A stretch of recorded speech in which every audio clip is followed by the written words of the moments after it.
Hi friends, ഏവർക്കും easy learn PSCയിലേക്ക് സ്വാഗതം. നിങ്ങൾ LGS എക്സാം എഴുതുന്നവരാണെങ്കിലും 10th പ്രിലിംസ് എഴുതുന്നവരാണെങ്കിലും ഈ കഴിഞ്ഞ 2 LGS എക്സാമിൻ്റെ മാത്സിൻ്റെ ആൻസർ കീ ചെയ്ത് നോക്കുന്നത് തീർച്ചയായിട്ടും ഉപകാരപ്രദമാകും. എന്താണെന്ന് വെച്ച് കഴിഞ്ഞാൽ LGS സ്റ്റേജ് 1 ചോദിച്ചിരിക്കുന്ന ഏകദേശം അതേ പാറ്റേണിൽ തന്നെയാണ് സ്റ്റേജ് 2 ക്വസ്റ്റ്യൻസ് വന്നിരിക്കുന്നത്. LGS എക്സാം ആണെങ്കിലും ഏകദേശം LDC നിലവാരത്തിലുള്ള ക്വസ്റ്റ്യൻസൊക്കെ തന്നെയാണ് ചോദിക്കുന്നത്. പ്രിലിംസിന് ചോദിക്കാൻ പറ്റിയ ക്വസ്റ്റ്യൻസാണ്. അപ്പോൾ നമുക്ക് പെട്ടെന്ന് നോക്കാം. ഒറ്റയാൻ ആര്? 36, 47, 42, 35. ഇതിൽ ഒറ്റയാൻ ആരായിരിക്കും? 47 ആൻസറായിട്ട് വരുന്നത്. ബാക്കിയെല്ലാം ഭാജ്യസംഖ്യകളാണ്. ഇത് അഭാജ്യസംഖ്യയാണ്, പ്രൈം നമ്പറാണ്. അതുകൊണ്ട് 47 ആൻസറായിട്ട് വരുന്നത്. 1 ലക്ഷത്തിൽ എത്ര 100 അപ്പോൾ നമുക്ക് 1 ലക്ഷം ആദ്യം എഴുതാം. 10, 100, 1000, 10,000, ലക്ഷം. 1 ലക്ഷത്തിൽ എത്ര 100 ചോദിച്ചിരിക്കുന്നത്. അപ്പോൾ 100-ൽ എത്ര പൂജ്യമുണ്ട്? 100-ൽ 2 പൂജ്യമുണ്ട്. അപ്പോൾ 2 സ്ഥാനം മാറ്റി എഴുതുക.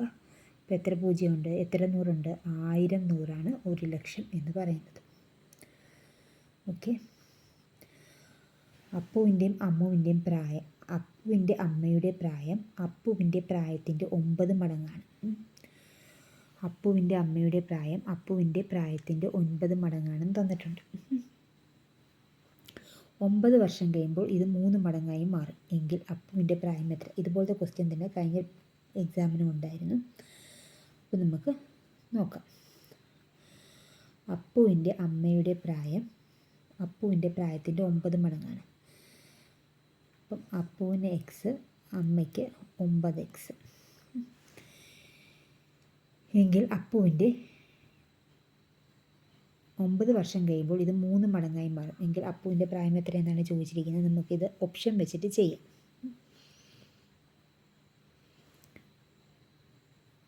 അത് നമുക്ക് ഇപ്പോൾ ആരുടെ? അപ്പു, പിന്നെ ആരാളുള്ളത്? അമ്മ. 9 വർഷം കഴിയുമ്പോൾ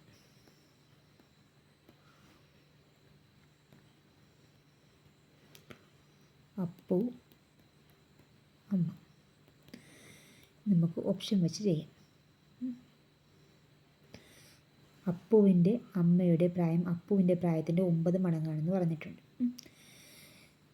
9 വർഷം കഴിയുമ്പോൾ ഇത് 3 മടങ്ങായി മാറും എങ്കിൽ അപ്പുവിൻ്റെ പ്രായം എത്രയാണെന്ന് ചോദിച്ചിരിക്കുന്നു. ഇപ്പം നമുക്ക് അപ്പുവിൻ്റെ പ്രായം 3 വയസ്സെന്ന് എടുക്കാം. അപ്പോൾ അപ്പുവിൻ്റെ പ്രായത്തിൻ്റെ 9 മടങ്ങാണ് അപ്പുവിൻ്റെ അമ്മയ്ക്ക്. അപ്പോൾ എത്രയാവും? 3 × 9. അപ്പോൾ അപ്പുവിൻ്റെ അമ്മയ്ക്ക് 27 വയസ്സുണ്ട്. 9 വർഷം കഴിയുമ്പോൾ അപ്പുവിൻ്റെ പ്രായം എത്രയാവും? 9 × 3 12 ആവും. അപ്പോൾ അമ്മയ്ക്ക് എത്രയാവും? 27 9 36 ആവും.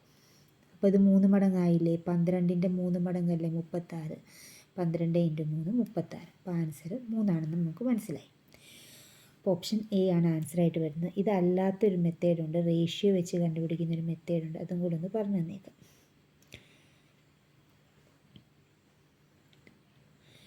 ഇപ്പോൾ അപ്പുവിന് 1 വയസ്സാണെന്ന് വിചാരിക്കുക. അപ്പോൾ അമ്മയ്ക്ക് എത്ര? 9 വയസ്സുണ്ട്.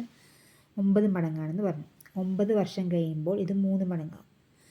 അപ്പോൾ 9 വർഷം കഴിയുമ്പോൾ എത്രയാവും? 3 മടങ്ങാവും എന്ന് പറഞ്ഞിട്ടുണ്ട്. അപ്പോൾ അപ്പുവിൻ്റെ വയസ്സ് 1 തന്നെ. 9 വർഷം കഴിയുമ്പോൾ അമ്മയുടെ വയസ്സ് എത്രയാവും? 3 മടങ്ങായി മാറും. ഇങ്ങനെ തന്നു എങ്കിൽ അപ്പുവിൻ്റെ പ്രായം എത്രയെന്നാണ് ചോദിച്ചിരിക്കുന്നത്. അപ്പോൾ 9 വർഷം കഴിയുമ്പോൾ 2 പേർക്ക് 9 വയസ്സ് വെച്ച് കൂടും. ഓക്കെ. 2 പേർക്ക് 9 വയസ്സ് വെച്ച് കൂട്ടി നമ്മൾ എത്ര വയസ്സാണ്, എത്ര മടങ്ങാണ് കൂടുന്നതെന്ന് പറഞ്ഞിട്ടുണ്ട്. 9 വർഷം എത്ര വർഷം കഴിയുമ്പോഴാണ് ഇത് 3 മടങ്ങായി മാറുന്നതെന്നാണ് ചോദിച്ചിരിക്കുന്നത്. അപ്പോൾ എത്ര വർഷം കഴിയുമ്പോൾ ആ സംഭവമാണ് നമ്മളിവിടെ താഴെ എഴുതേണ്ടത്. അപ്പോൾ നമുക്ക് 3 × 1 3, 9 × 1 9. അപ്പോൾ 9 - 3 = 6x എന്ന് വരും.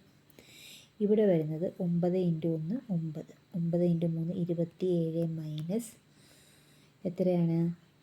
9 എത്രയാ? 18 വരും. 18 10 28 18 എന്ന് കിട്ടും. അപ്പോൾ നമുക്ക് കിട്ടി 6x എന്നുള്ളത് 18 എന്ന് കിട്ടി. അപ്പോൾ എക്സിൻ്റെ വാല്യൂ എത്രയാണ്? 18/6 സമം എത്ര കിട്ടും? 3 എന്ന് കിട്ടും. ഓക്കെ, ഇത് ചെയ്യേണ്ടത് എങ്ങനെയാണെന്ന് വെച്ച് കഴിഞ്ഞാൽ അപ്പുവിൻ്റെ അമ്മയുടെ പ്രായം അപ്പുവിൻ്റെ പ്രായത്തിൻ്റെ 9 മടങ്ങാണ്. ഇപ്പം 1 വയസ്സ്, അപ്പുവിന് അമ്മയ്ക്ക് 9 വയസ്സ്. 9 വർഷം കഴിയുമ്പോൾ 3 മടങ്ങാം. അപ്പം അപ്പുവിന് വയസ്സിൽ 1 തന്നെ വരും. അമ്മയുടെ വയസ്സിലാണ് വ്യത്യാസം വരുന്നത്, 3 മടങ്ങ്. അപ്പോൾ 1:3 എന്നായി. അപ്പോൾ 9 വർഷം കഴിയുമ്പോൾ ഉള്ളത് 2 പേർക്ക് 9 വയസ്സ് കൂടും. അതുകൊണ്ട് താഴെ 9 എന്ന് എഴുതും. ഇനി നമുക്ക് റേഷ്യോ എടുക്കണം. 1 × 3 9 × 1 മൈനസ് 1 × 3 അപ്പോൾ 6x എന്ന് കിട്ടും. അതേപോലെ 9 × 1 മൈനസ് 9 × 3 27 മൈനസ് 9 സമം 18 എന്ന് കിട്ടും. അപ്പോൾ എക്സിൻ്റെ വാല്യൂ എത്രയാണ്? എക്സിൻ്റെ വാല്യൂ 3 എന്ന് കിട്ടും. ഇങ്ങനെയും ചെയ്യാം, ഓപ്ഷൻ ഇട്ടും ചെയ്യാം. ഓക്കെ, ഇനി അടുത്ത ക്വസ്റ്റ്യനാണ്. രാമൻ ഒരു ക്യൂവിൽ മുന്നിൽ നിന്ന്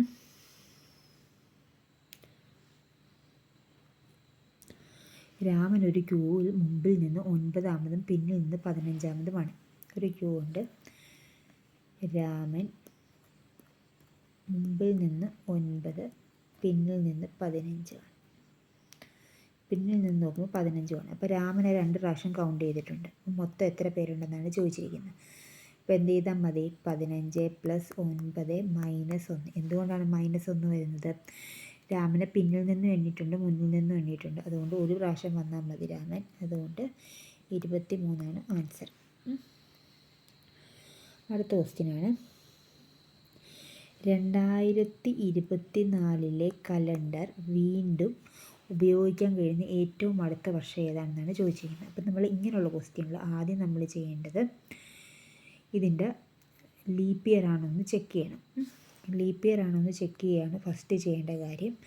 അപ്പോൾ 2024 ലീപ്പ് ഇയർ ആണോ എന്ന് ചെക്ക് ചെയ്യുന്നത് എങ്ങനെയാണ്? ലീപ്പ് ഇയർ ആണോ എന്ന് ചെക്ക് ചെയ്യാൻ വേണ്ടി നമ്മൾ ആ വർഷത്തിന് എന്ത് ചെയ്താൽ മതി? തന്നിരിക്കുന്ന വർഷത്തിന് 4 വെച്ച് /4 ചെയ്യുക.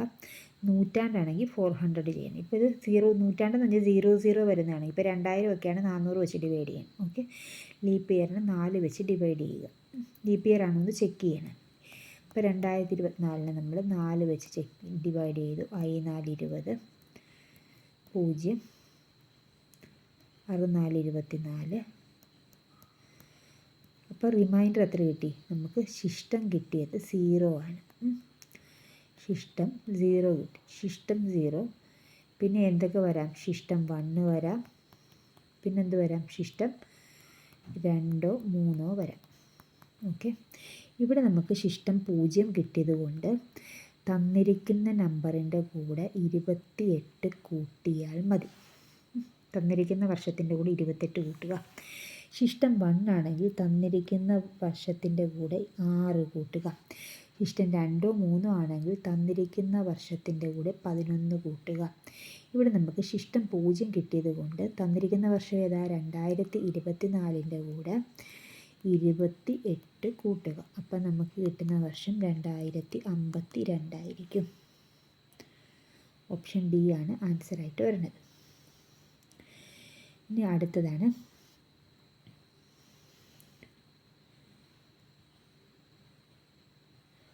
പൈതഗോറസ് ത്രികങ്ങൾ അല്ലാത്തത് ഏത് എന്നാണ് ചോദിച്ചിരിക്കുന്നത്. പൈതഗോറസ് സിദ്ധാന്തം എന്തുവാ? കർണം സ്ക്വയർ സമം പാദം സ്ക്വയർ പ്ലസ് ലംബം സ്ക്വയർ. ഇതാണ് പൈതഗോറസ് സിദ്ധാന്തം. അപ്പോൾ കർണം എത്രയാണ്? കർണം എന്ന് പറഞ്ഞാൽ വലിയ സംഖ്യ എന്ന് പറയുന്നത് ചെറിയ സംഖ്യകളുടെ സ്ക്വയർ ആയിരിക്കണം. അതായത് 8 സ്ക്വയർ എന്ന് പറയുന്നത് 7 സ്ക്വയർ പ്ലസ് 3 സ്ക്വയർ ആവണം. എങ്കിൽ മാത്രമേ പൈതഗോറസ് ത്രികങ്ങൾ ആവുകയുള്ളൂ. ഇവിടെ 8 സ്ക്വയർ എന്ന് പറഞ്ഞാൽ 64 എന്ന് പറയുന്നത്. ഇവിടെ 64 വരും. ഇവിടെ 7 49 പ്ലസ് 3 9. 49 50 58 വരത്തുള്ളൂ. 64 വരുമോ? ഇല്ല. അപ്പോൾ ആൻസർ ഓപ്ഷൻ എ ആണ് വരുന്നത്. പൈതഗോറസ് ത്രികങ്ങൾ അല്ലാത്തത് ഏതാണ്? ഓപ്ഷൻ എ ആണ് വരുന്നത്. പൈതഗോറസ് ത്രികങ്ങൾ എന്ന് പറഞ്ഞാൽ കർണ സ്ക്വയർ സമം പാദം സ്ക്വയർ പ്ലസ് ലംബം സ്ക്വയർ എന്നാണ്. അങ്ങനെ അല്ലെങ്കിൽ നമുക്ക് പറയാം വലിയ നമ്പറിൻ്റെ സ്ക്വയർ മറ്റേ 2 ചെറിയ നമ്പറിൻ്റെ സ്ക്വയർ തമ്മിൽ കൂട്ടുമ്പോൾ കിട്ടുന്നതായിരിക്കണം. ഓക്കെ, ഇനി അടുത്ത ക്വസ്റ്റ്യനാണ് നമുക്ക് നോക്കേണ്ടത്. 5 പ്ലസ് 2 ഇൻറ്റു 3 എത്രയാണ്? 23 മൈനസ് 1/2 ഇൻറ്റു 6. 1/2 ഇൻറ്റു 6 നമുക്ക് എന്ത് എഴുതാം? 3 എന്ന് എഴുതാം. അപ്പം 5 പ്ലസ് 6 മൈനസ് 3. 6ൽ നിന്ന് 3 പോയാൽ 3. 6 5 11. 11ൽ നിന്ന് 3 പോകുമ്പോൾ എത്രയാണ്? 8 3 11. 8ആണ് ആൻസറായിട്ട് വരുന്നത്, ഓപ്ഷൻ ബി. ഇനി നമുക്ക് അടുത്ത ക്വസ്റ്റ്യനിലേക്ക് പോകാം.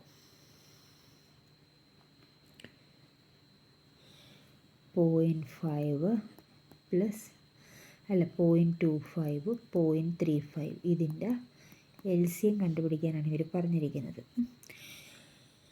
ഇങ്ങനെ വരുമ്പോൾ നമ്മൾ എല്ലാത്തിനും ഒരു നമ്പറിൻ്റെ ഫോമിലേക്ക് ആക്കാം. അപ്പോൾ എല്ലാത്തിനും നമ്പറിൻ്റെ ഫോമിലാക്കണമെങ്കിൽ ഏറ്റവും കൂടുതൽ ഡെസിമൽ പ്ലേസ് എത്രയാണ്? 2. 2 ഡെസിമൽ പ്ലേസ് ഉണ്ട്. അപ്പോൾ 100 വെച്ച് നമുക്ക് മൾട്ടിപ്ലൈ ചെയ്യാം. അപ്പോൾ 500, പിന്നെ എത്ര വരും? 25, പിന്നെ എത്ര വരും? 35. ഇതിൻ്റെ നമുക്ക്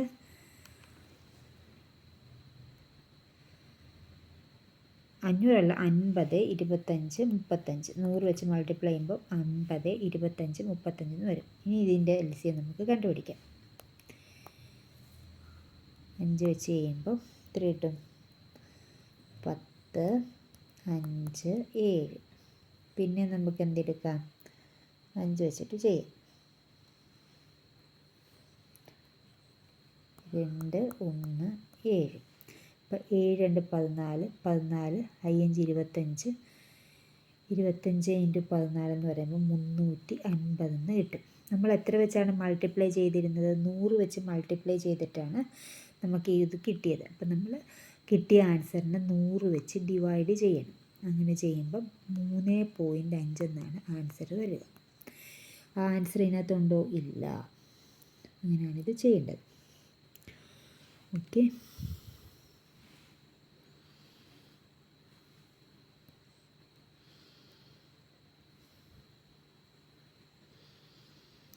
താഴെ തന്നിരിക്കുന്നതിൽ വലിയ സംഖ്യ ഏത്? 5/3 13/11 113/111 17/5. 5/3 എന്ന് പറയുമ്പോൾ 1 പോയിൻറ്റ് സംതിങ് വരും. 13/11 എന്ന് പറയുമ്പോൾ എത്ര? 1 പോയിൻറ്റ് സംതിങ് വരും. 111/something 111 എന്ന് പറയുമ്പോൾ 1 പോയിൻറ്റ് സംതിങ് വരും. 17/5 എന്ന് പറയുമ്പോൾ 3 15 3 പോയിൻറ്റ് സംതിങ് ആണ് വരുന്നത്. അപ്പോൾ ഏറ്റവും വലിയ സംഖ്യ ഏതാണ്? 17/5. ഇനി അടുത്ത് 1.1 ഇൻറ്റു 1.11. ഈ 111 ഇൻറ്റു 11 ചെയ്യുമ്പോൾ നമുക്ക് കിട്ടുന്ന ആൻസർ എത്രയാണ്? 1221 ആണ്. ഇവിടെ എത്ര ഡെസിമൽ പ്ലേസ് ഉണ്ട്? 2 3 ഡെസിമൽ പ്ലേസ് ആണ് ഉള്ളത്. അപ്പോൾ അതെന്ത് ചെയ്യണം? 3 ഡെസിമൽ പ്ലേസ് മാറ്റി കുത്തിരുമ്പോൾ 1.221 എന്ന് വരും. ഇനി അടുത്ത ക്വസ്റ്റ്യനാണ്.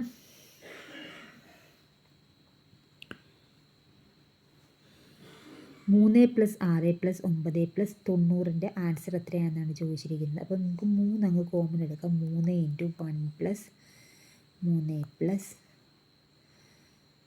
3 ഇൻറ്റു 1 + 3 കോമൺ എടുക്കുമ്പോൾ എത്ര? 1 + 2 + 3 + എക്സെട്ര + 30 എന്ന് വരും. ആദ്യത്തെ n എണ്ണൽ സംഖ്യകളുടെ തുകയുടെ ഫോർമുല എത്രയാണ്? ആദ്യത്തെ n എണ്ണൽ സംഖ്യകളുടെ തുകയുടെ ഫോർമുലയാണ് n ഇൻറ്റു n + 1/2. ആദ്യത്തെ n എണ്ണൽ സംഖ്യകളുടെ തുകയുടെ ഫോർമുല എന്താണ്? n into n + 1/2. അപ്പോൾ നമുക്ക് 3 ഇപ്പോൾ ഇത് 1 മുതൽ 30 വരെയുള്ള n എണ്ണൽ സംഖ്യകളുടെ ഫോർമുലയായി. അപ്പോൾ എന്നിൻ്റെ വാല്യൂ എത്രയാണ്? 30 ഇൻറ്റു n + 1 എന്ന് പറയുമ്പോൾ എത്രയാണ്? 30 + 1 31/2 എന്ന് കിട്ടും. ഇത് ചെയ്യുമ്പോൾ നമുക്ക് കിട്ടുന്ന ആൻസർ എന്ന് പറയുന്നത് 1395 എന്നുള്ളതാണ്.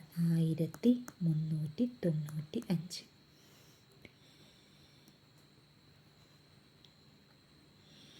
നമുക്ക് അടുത്ത ക്വസ്റ്റ്യനിലേക്ക് പോകാം. എ ബിയുടെ അച്ഛനാണ്. ബിയുടെ അച്ഛൻ എ. ഓക്കെ. സി ഡി എന്നിവർ സഹോദരന്മാരാണ്. ഓക്കെ. ഈ സിയുടെ അമ്മയാണ്. സി ഡി എന്നിവർ സഹോദരന്മാരാണ്. സിയും ഡിയും ബ്രദേഴ്സാണ്. ഈ സിയുടെ അമ്മയാണ്. ഈ എന്ന് പറയുന്നത് സിയുടെ അമ്മയാണ്. ഓക്കെ. ബിയും ഡിയും സഹോദരന്മാരാണ്. ബിയും ഡിയും സഹോദരന്മാർ. അപ്പോൾ ബിയും സിയും ഡിയും സഹോദരന്മാരാണെന്ന് നമുക്ക് മനസ്സിലായി. ഇവരുടെ അപ്പൻ എയും അമ്മ ഇയുമാണെന്ന് മനസ്സിലായി. ഇക്ക് എയുമായുള്ള ബന്ധം. ഇക്ക് എയുമായുള്ള ബന്ധം. ഈ സിയുടെ അമ്മയാണെന്ന് പറഞ്ഞു. ഈ അമ്മ,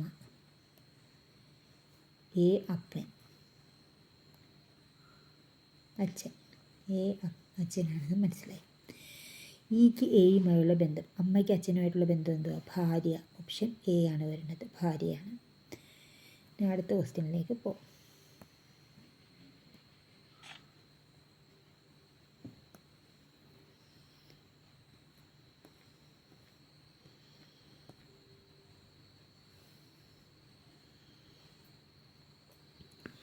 ഒരു കോഡ് ഭാഷയിൽ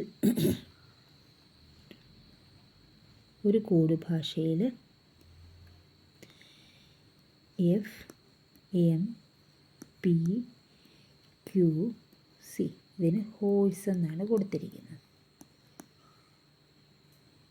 എങ്കിൽ അവർ ചോദിക്കുന്നത് ILGDCയുടെ വാല്യൂ എത്രയാണെന്നാണ് ചോദിച്ചിരിക്കുന്നത്. എഫ് കഴിഞ്ഞിട്ട് ജി ഇല്ല എച്ച്, +1 കൂട്ടുമ്പോൾ എച്ച് കിട്ടും. ജി ഇല്ല എച്ച്. ഓക്കെ. എം കഴിഞ്ഞിട്ട് എൻ ഇല്ല ഒ, പി കഴിഞ്ഞിട്ട് ക്യൂ ഇല്ല ആർ, ക്യൂ കഴിഞ്ഞിട്ട് ആർ ഇല്ല എസ്, സി കഴിഞ്ഞിട്ട് ഡി ഇല്ല ഇ. ഇങ്ങനെയാണ് തന്നിരിക്കുന്നത്. ഓക്കെ. അപ്പോൾ അടുത്തതുപോലെ നമുക്ക് ഇതിനിങ്ങനെ എഴുതിയാൽ എന്ത് വരും? ഐ കഴിഞ്ഞിട്ട് ജെ ഇല്ല കെ, എൽ കഴിഞ്ഞിട്ട് എം ഇല്ല എൻ, ജി കഴിഞ്ഞിട്ട് എച്ച് ഇല്ല ഐ, ഡി കഴിഞ്ഞിട്ട് ഇ ഇല്ല എഫ്, സി കഴിഞ്ഞിട്ട് ഡി ഇല്ല ഇ. അപ്പം നൈഫ് എന്നുള്ളതാണ് ആൻസറായിട്ട് വരുന്നത്. Option D. അടുത്ത ക്വസ്റ്റ്യനിലേക്ക് പോവാം.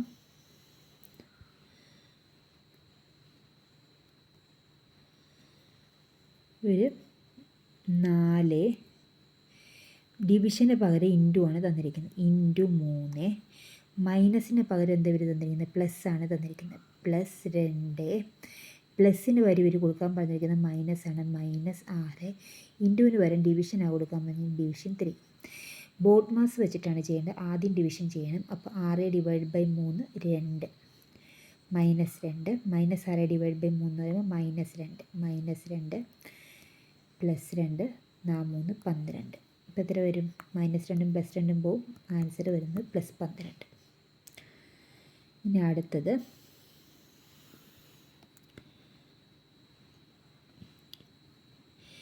എക്സും വൈയും ഒറ്റ സംഖ്യയാണെങ്കിൽ തന്നിരിക്കുന്നതിൽ ഏതായിരിക്കും ഇരട്ടസംഖ്യ? 2 ഒറ്റസംഖ്യകൾ തമ്മിൽ കൂട്ടിയാൽ ഇരട്ടസംഖ്യയായിരിക്കും. അപ്പോൾ x+y ആണ് ആൻസർ വരുന്നത്. ഏത് 2 ഒറ്റസംഖ്യകൾ തമ്മിൽ കൂട്ടിയാലും നമുക്ക് ഇരട്ടസംഖ്യ കിട്ടും. 1 3 4. ഇപ്പോൾ 5 7 12 എല്ലാം ഇരട്ടസംഖ്യ വരത്തുള്ളൂ. 2 ഒറ്റസംഖ്യകൾ തമ്മിൽ കൂട്ടിയാൽ ഇരട്ടസംഖ്യ വരും. അടുത്ത ക്വസ്റ്റ്യൻ നമുക്ക് നോക്കാം.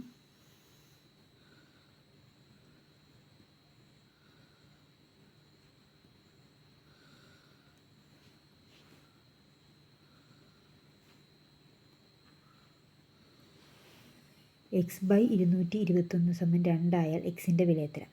√(x/221 = 2 ആയാൽ എക്സിൻ്റെ വില എത്രയാണെന്ന് ചോദിച്ചത്. അപ്പോൾ സ്ക്വയറിങ് ബോത്ത് സൈഡ്സ്, രണ്ട് വശവും നമുക്ക് സ്ക്വയർ ചെയ്യാം. രണ്ട് വശവും സ്ക്വയർ ചെയ്യുമ്പോൾ നമുക്ക് എന്ത് കിട്ടും? x/221 റൂട്ടിനകത്ത് 2 പ്രാവശ്യം വരുമ്പോൾ അത് അതുപോലെ തന്നെ വരും. 2 × 2 4 എന്ന് കിട്ടും. അപ്പോൾ എക്സ് എത്ര കിട്ടും? 221 × 4 എടുക്കും. അപ്പോൾ കിട്ടുന്ന ഉത്തരം 884 ആണ്. √(x/221 × √(x/221 എന്ന് പറയുമ്പോൾ x/221 വരും. അതായത് √a × √a എന്ന് പറയുന്നത് എന്താണ്? a ആണ്. ഓക്കെ. അടുത്ത ക്വസ്റ്റ്യനിലേക്ക് നമുക്ക് പോകാം.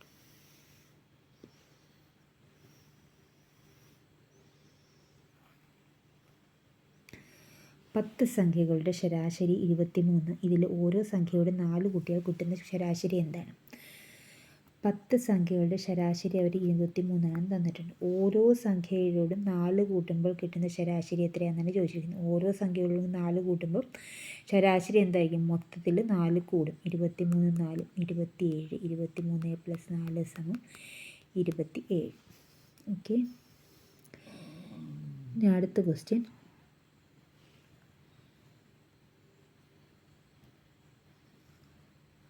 ഒരു സ്കൂട്ടർ 9,200 രൂപയ്ക്ക് വിറ്റപ്പോൾ 15% ലാഭം കിട്ടി. 9,200 രൂപയ്ക്ക് സ്കൂട്ടർ വിറ്റപ്പോൾ കിട്ടിയത് 15% ലാഭം. അപ്പോൾ 9,200 എന്ന് പറയുന്നത് 115%. എങ്കിൽ വാങ്ങിയ വില എത്രയാണ്? അപ്പം 100% കണ്ടുപിടിക്കേണ്ടത് നമുക്ക്. 115% 9,200 ആണെങ്കിൽ 100% എത്രയായിരിക്കും? അപ്പോൾ എന്ത് ചെയ്താൽ മതി? 9,200 ഡിവൈഡഡ് ബൈ 115 ഇൻറ്റു 100 ചെയ്യുമ്പോൾ എത്ര കിട്ടും? 8 പ്രാവശ്യമാണ് വരുന്നത്. അപ്പം 80 വരും. 8,000 എന്നാണ് ആൻസർ വരുന്നത്. ഓക്കെ.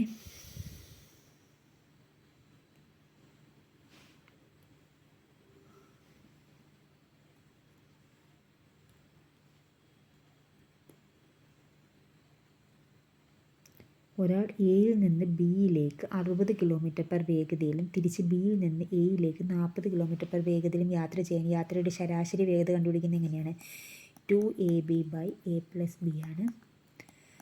അപ്പോൾ ഇവിടെ 2 ഇൻറ്റു ആദ്യത്തെ എ എത്രയാണ്? 60 km, പിന്നെ ബി എത്രയാണ്? 40 km ഡിവൈഡ് ബൈ 60 + 40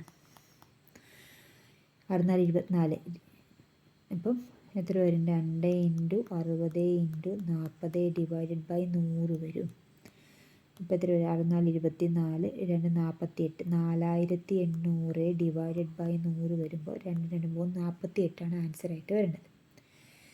ഓക്കെ. ഞാൻ അടുത്ത ക്വസ്റ്റ്യനാണ്. നിങ്ങളാരെങ്കിലും സബ്സ്ക്രൈബ് ചെയ്യാതെ കാണുന്നവരാരെങ്കിലും ഉണ്ടെങ്കിൽ ഒന്ന് സബ്സ്ക്രൈബ് ചെയ്തേക്കണം. ഇത് ഉപകാരപ്പെടുമെങ്കിൽ നിങ്ങളുടെ കൂട്ടുകാരിലേക്ക് ഷെയർ ചെയ്യാനും മറക്കരുത്. 2 11 32 എന്ന് പറയുന്നത് 2ഉം 8ഉമാണ് 11 അല്ലേ?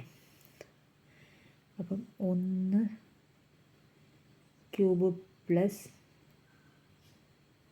1. അടുത്തത് 2 ക്യൂബ് പ്ലസ് 2 4 2 8 3 11 3.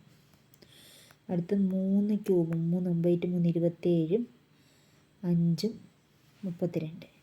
അടുത്തത് 4 ക്യൂബ് പ്ലസ് 7 4 16 4 64 7 71. ഓപ്ഷൻ എ ആണ് വരുന്നത്. അതായത് ആദ്യത്തേത് വന്നിരിക്കുന്നത് 1 cube plus 1 2, 2 cube plus 3 11, 3 cube plus 5 32. അടുത്ത് വരുന്നത് 4 ക്യൂബ് പ്ലസ് 7 71. ഓക്കെ. അപ്പോൾ ഇത് ഉപകാരപ്രദമെങ്കിൽ തീർച്ചയായും ലൈക്ക് ചെയ്യുക, ഷെയർ ചെയ്യുക, സബ്സ്ക്രൈബ് ചെയ്യുക. Okay. Thank you for watching.